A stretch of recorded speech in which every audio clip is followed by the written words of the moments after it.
Che Cyberland. It's your favorite Babalao. At least I hope so. Omodun Dileke coming at you. And before I jump into this topic, just want to kind of let you guys know, I went ahead and I opened up a subscription option on this podcast in case you wanted to kind of partake in some great material that I can provide monthly. The idea is to give you patakis, anodun ifa, and orishas. Give you 2 patakis, one on an orisha and one on an odu ifa. And if you have a particular preference, you just got to let me know. And I will send you those patakis monthly. The moment you hit the subscription button, the moment it comes through, the moment you get your pataki, and every month after that for being a loyal subscriber. In addition, Your Favorite Babalao Institute is officially going live. And registration is going to begin September 28th. And we are going to start classes on October 26th. Each class consists of 4 one-hour Zoom calls, right? And it's going to be live, right? Face-to-face on camera. And we're going to go through lessons that are dictated based on what is the need. Now, this particular lesson that I'm going to start on October 26th is based on tying together the Yoruba tradition and cultures on how it relates to us in the diaspora, the Lukumi, how we view how everything has flowed over and how it's manifested, going back from the history of Oduduwa, Chango, when they were kings of Iyanifa, Oyo, and we're going to get deep dive into the transatlantic slave trade, on what manifested, who were the founding fathers. It's going to be a beautiful thing. You guys are going to see. But if you guys are interested, just got to shoot the email. All right. If you guys don't have my email, it's la.regla.ifa@gmail.com. That's la.regla.de.ifa@gmail.com. So let's get after it. So I wanted to talk about a concept called Iyanifa, right? And a lot of people begin to ask me, hey, what do you think about Iyanifas? And, I told you guys, I don't talk about controversial stuff until I started this podcast. So I said, you know what? I'm going to give it a run for its money now, right? Because I'm being asked a question, and I think it's important for us to kind of truly understand what is an Iyanifa. And I'm going to talk to you on a very unbiased, type of manner, right? I'm not trying to take one side or the other. I am diaspora, I am Lukumi, I'm Afro-Caribbean, right? When it comes to Ifa. And let's understand what is an Iyanifa, right? Let's start from the beginning, right? And then I'm gonna tell you my perspective. What is Iyanifa, right? But the mother that owns Ifa, the mother that has Ifa, right? And you got to look at that, and you got to kind of really dissect that, because it's a multifaceted concept, right? Very controversial, right? The concept of Iyanifa, right, depending on who you're talking to, is twofold. There is the side that I think is completely misinterpreted, which is the side of women who are Ifa priestesses, who are doing sacrifices, who are doing consultations, right? Those folks and those people, that is not permitted. And I'm going to explain to you why, right? And then I'm going to tell you about another Iyanifa that dates back a very, very long time in Nigeria. And I think this is where we're beginning to merge the concepts. And I think the reason why it's merging, and now we're looking at Iyanifas that are consulting, they're actually doing Ifa ceremonies and initiations. And that's a very, very dangerous concept. But I'm not here to convince you more than I'm just going to give you the data. And then I'm going to close up with my raw thoughts on the whole concept, because I want you guys to think this out with me. Right? So here's something that, that really sparked up this conversation, other than people, bringing it up to me. I was reading an international journal, right, of social sciences and humanities. And it was written on the Iyanifa concept and the Yoruba Ifa spirituality, right? And I don't want to butcher this name, right? I really don't. But I'm going to try anyway. Adiyinka Wulimate Olaring Moye is the name of the person who wrote this paper, right? And hey, it's in the International Journal of Social Science and Humanities Review. Okay, now, what is the International Journal of Social Science and Humanities Review? Well, when you kind of really piece it back together, you understand that this is not necessarily I won't say it's reputable, right? Because it is part of an African society, right? That just publishes works from African authors, which is beautiful, right? You got to take care of your own. Africa's massive. You know what I mean? You got to start this up, right? But it doesn't necessarily give it a bird's eye view when you talk about Ifa is universal. Ifa is life. Ifa is everything. So when we say that, you can't see it from the lenses of just one scope.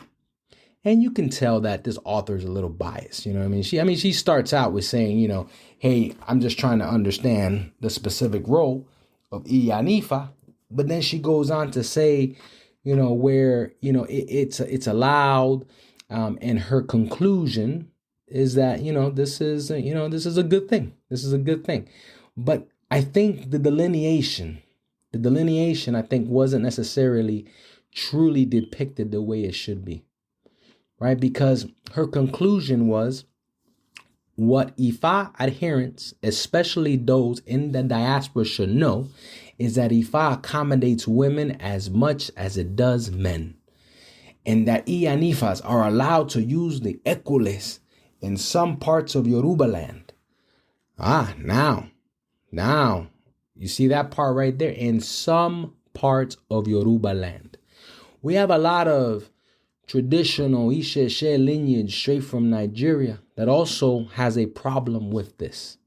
And I'm going to tell you why the Africans in Nigeria, in the original lands of Ile-Ife, right? Within Nigeria, within Oyo, within Benin, right? And you're going to begin to understand why I say this. Now, what was the traditional role, right, of an Iyanifa, right?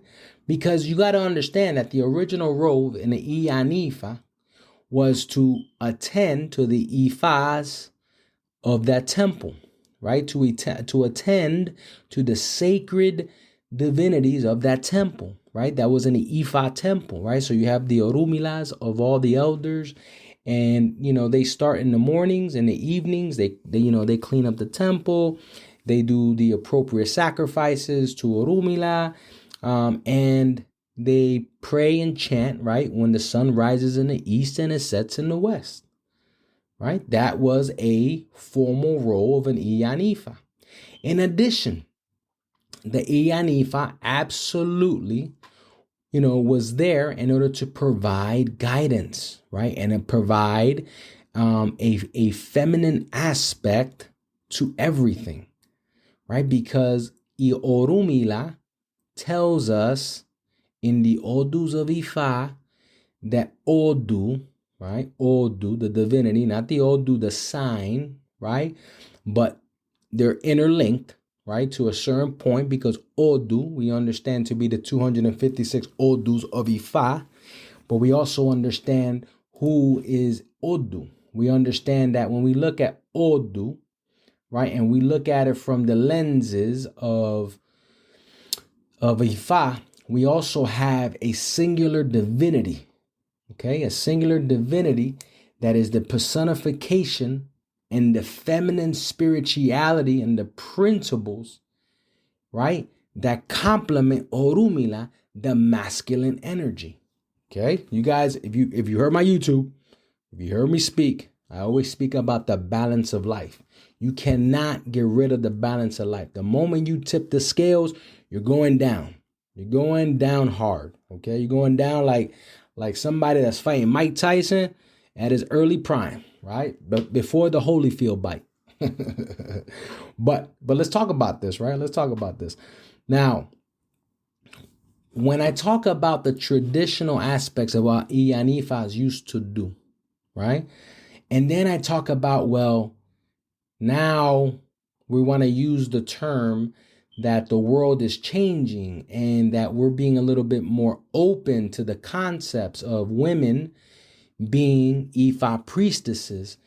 I have a heartburn with that. I have a heartburn with that because, you can change and you can evolve as a human, kind, as a society, as a community.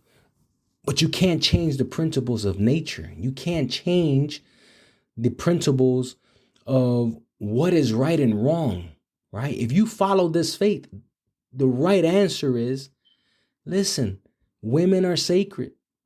What are we doing? They can't go in front of Odu, so therefore they cannot be Ifa priestesses. Because when it's all said and done, Ifa priestesses, right, cannot exist because you have to present yourself in front of Odu in order to become an Ifa priest. Because that is where the balance lies. Women, for those of you that may be listening, this is not a feminist, drive. This is not something that I need, to be. I don't want people calling me a woman hater or anything like that, or I'm trying to divide the lines. I'm not trying to divide the lines. In contrary, we value women very much because women carry the connection between this world and the next. Carry the connections from Olorun to here. They give life. They are sacred. No different than Odu, who is considered the feminine, the most feminine divinity, the most powerful of all feminine forces universally, right? So we can't fight nature. That's what I'm basically trying to say, right? This is like saying, hey, go outside, flap your wings, and see if you can fly. All right, you can't fight nature. You can't fight gravity. These are just things that are very, very known and very, very sacred and are foundational to our faith. Stop the Iyanifa talk. Stop it, stop it, stop it. And if you hear it, correct it. And if you don't want to correct it, let me correct it. Just got to tell me what you think. Because those things are important. Those things are important, right? And we got to get back to some of those basics, right? Because historically, right? And we go back to this paper that was published on the International Journal of Social Sciences and Humanities Review, which means it's public, which means I'm going to talk about it, because if you didn't want me to talk about it, you wouldn't put it out there, right? So I talked about the author already, right? I told you where I found it. So just in case anybody's thinking about, hey, let's call them out for plagiarizing or something. No, you put it out there and I gave you credit. So now we're going to poke at it. So when we look at women casting Ifa, right, that's not a thing, and in this particular article or published paper, right, we talk about the aspects of when they begin to use Obe Ifa or Odu Ifa to justify the ends of a means, understanding very well that we can all take a pataki and we can all dissect it and walk away with a different perception, with a different ethical and moral meaning to that pataki. But you cannot get away from the aspect of this is the bottom line. This is the bottom line. Orumila. Okay? Orumila. When we talk about Oduifa, we see Orumila as that masculine energy, the divinity of wisdom, right? And I'm going to tell you a story, right, that you can pretty much kind of get to a little bit and you can kind of understand. Oh, and in this pataki, we talk about the death of Orumila's wife. And when we look at what was the cause of death, right? I'm just going to share. Let me share the pataki first, and then we're going to talk about the lesson. In the pataki, Orumila brought to his home a divinity. And in that divinity lives the secrets of the universe. This divinity was called Odu. Orumila gave Odu shelter in a room. And it was Orumila's job to feed Odu every day, to attend to Odu every day. And what Orumila was doing was feeding and giving the food. And then Odu will put the plates of food and all the offerings that were no longer needed and they were getting discarded outside the door of the room. Orumila gave very strict instructions to his wife. Said, hey, listen, this visitor I have is sacred. This visitor that I have, she has immense power. And you cannot go in that room. It is forbidden.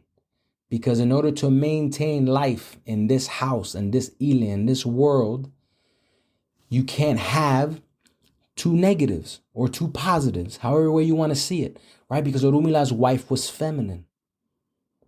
Orumila one day had to travel far away in order to preach the good word, right? In order to take care of business like he always did. And told his wife, leave the food by the door. And she did that once. She did it twice. And then at one certain point in time, she decided to disobey and open the room, open the door of the room, and walked in to see who exactly keeps leaving all these dishes out here. And she's the one that's responsible for cleaning. And when she walks in and sees Odun, instantly she dies. She could not handle the sight of Odun because it was not a balance in her life. So let's take a look at this for a little bit, right? What's the theme? What's the lesson of this pataki? Well, the story serves us, right, as a cautionary tale, right, about the dangers of curiosity, right, without discernment. All right, especially when it comes to sacred and powerful divinities, especially when Orumila, the own divinity of wisdom, is telling us not to do that.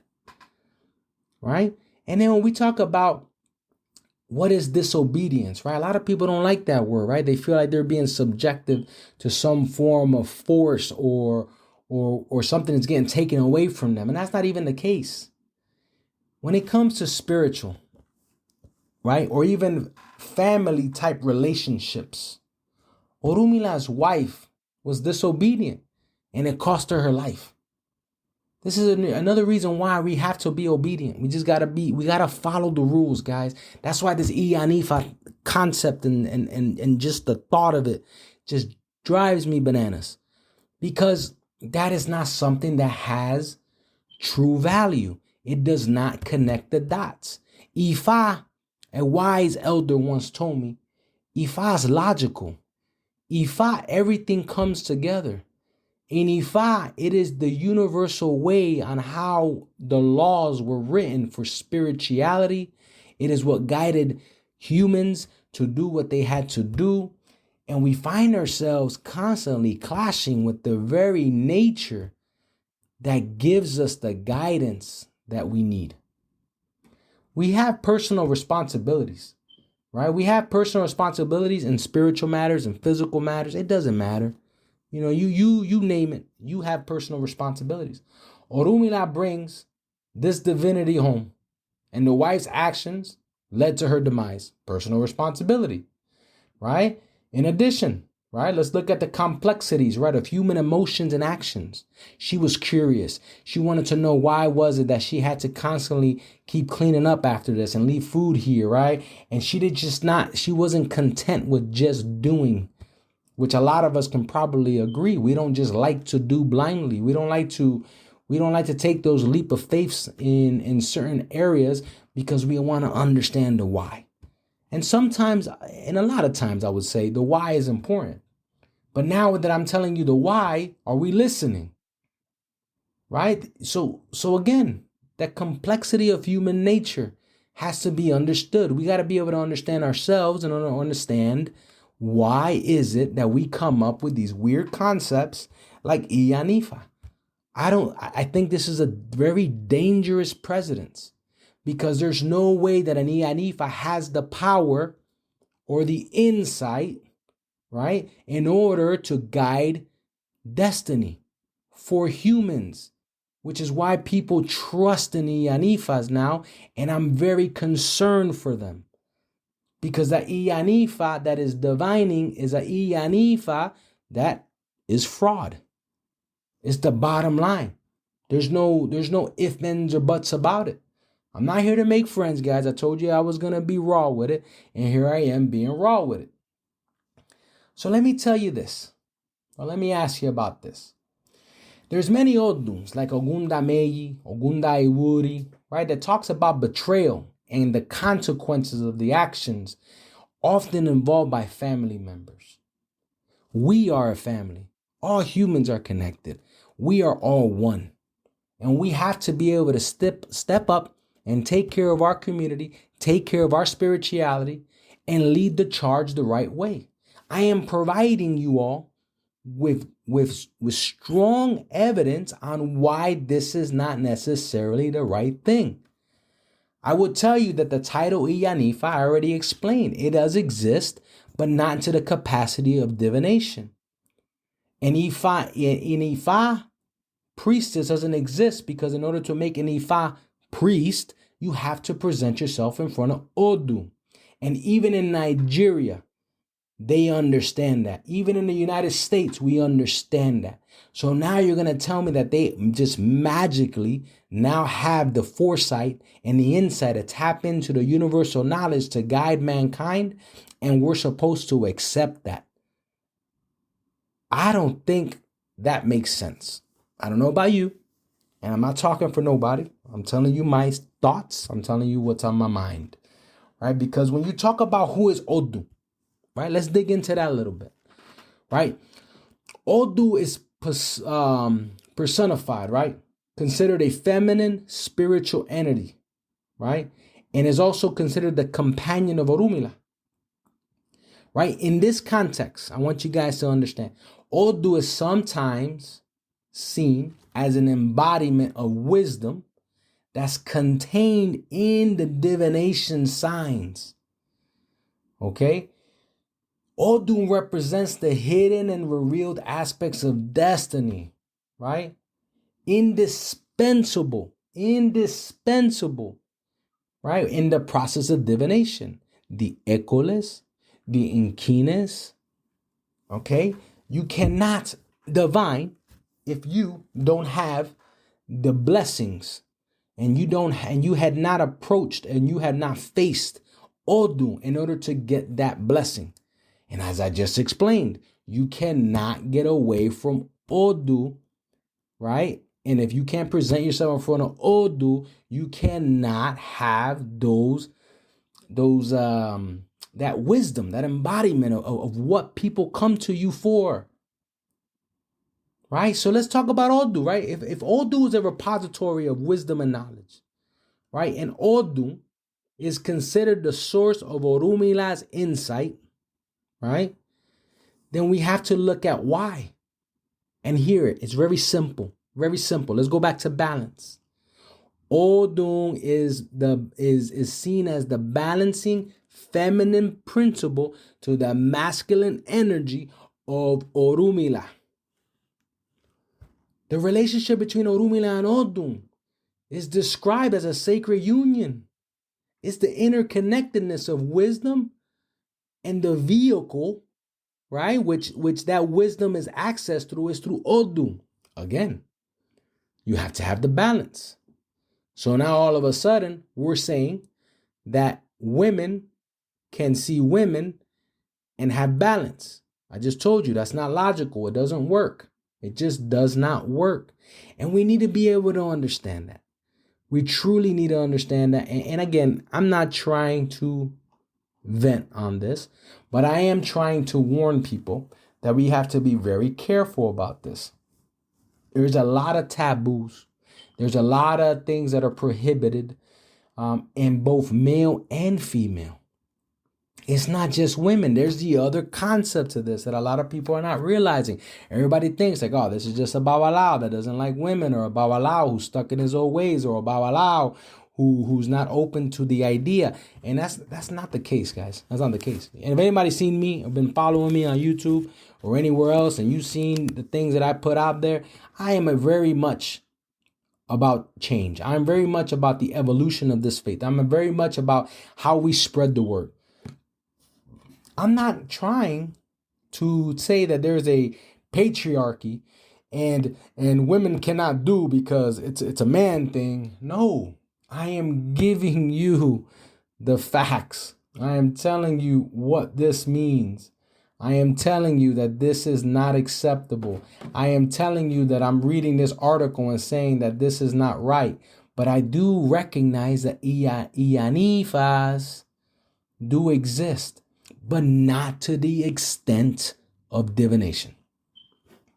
Not to the extent of divination. So, hopefully I left you guys with some good information.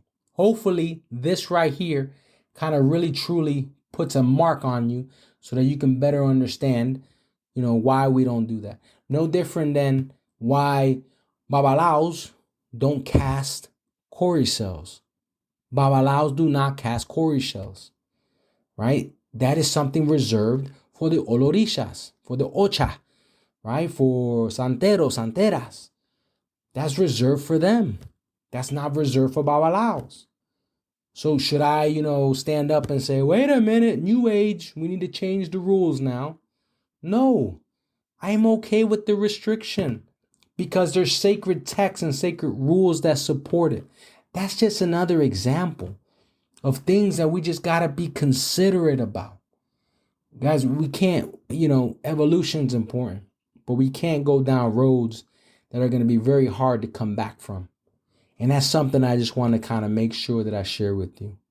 So, from my family to yours, I hope you guys have a fabulous, fabulous day. It's September 9th right now. We're pushing right through fall. 2023 is gone. It came and it's gone, right? So fast, so fast. So hopefully you took something out of this. But again, Iburu Boya, Ibucheche Cyberland. Much love to each and every one of you.